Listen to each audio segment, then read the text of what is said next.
යේසුස් වහන්සේගේ නාමයෙන් අද දවස ආශිර්වාදමත් දවසක් කියා ආශිර්වාද කරනවා. අද දවසේ දෙවියන් වහන්සේගේ වචනය දෙස අපි බලන්න යනවා. දෙවිඳුන් කෙරෙහි නොබියව මාගේ විශ්වාසය තබන්නෙමි. මිනිසා මට කුමන අනතුරක් කිරීමට සමත් වන්නේද? ගීතාවලිය 56:11. ඒ ආකාරයට අපිට පේනවා දාවිද් රජතුමාට සතුරාගෙන් ආක්‍රමණයක් එන විටදී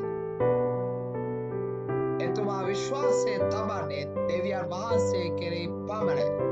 බය නැතුව දෙවියන් වහන්සේ තුළ එතුමාගේ ඒ විශ්වාසය තබාගෙන යන්නට අධිෂ්ඨානය කරගන්නවා.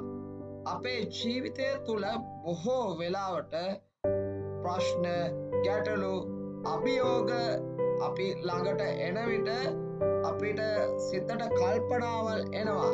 දෙවියන් වහන්සේට පුළුවන් ද මේ දේවල් විසඳන්න, මේවා ඉක්මනින් පිළිතුරු ලබා දෙන්න පුළුවන්ද කියලා අපිට ඒ බය, සැකය අපේ ජීවිතයට පැමිණෙනවා.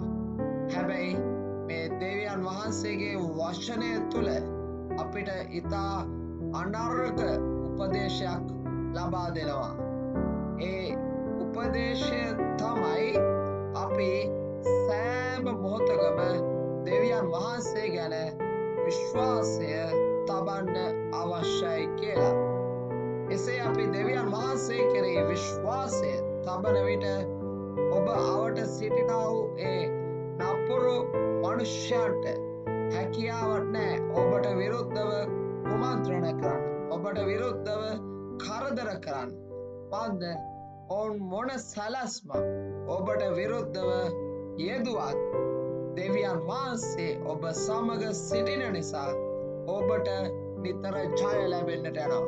එම නිසා බය නැතුව දෙවියන් වහන්සේ ගැන පමණක් ඔබේ විශ්වාසය තබන්න අපි යාඥා කරමු. ස්වාමිනී, ඔබ වහන්සේට යාඥා කරනවා යේසුස් වහන්සේගේ නාමයෙන් ඔබ වහන්සේ ගැන පමණක් විශ්වාසය තබන්න. ස්වාමිනී, මේ රේඩියෝ අහන් ඉන්නව සියලුම දෙනාට ඔබ වහන්සේ උපකාර කරන්න කියලා මම යාඥා කරනවා. ඔවුන්ගේ ජීවිතවල බය තිබෙනවාද? ඒවා ඉවත් කර ඔබ වහන්සේ ගැනම පමණක් විශ්වාස කරන්න උපකාර කරන්න ස්වාමිනී. යේසුස් වහන්සේගේ නාමයෙන් ආමෙන්.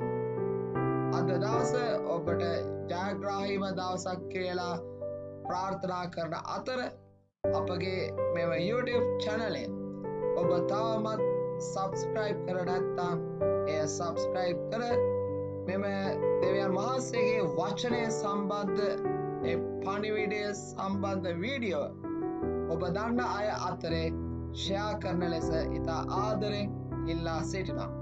ඔබ සැමට යේසුස්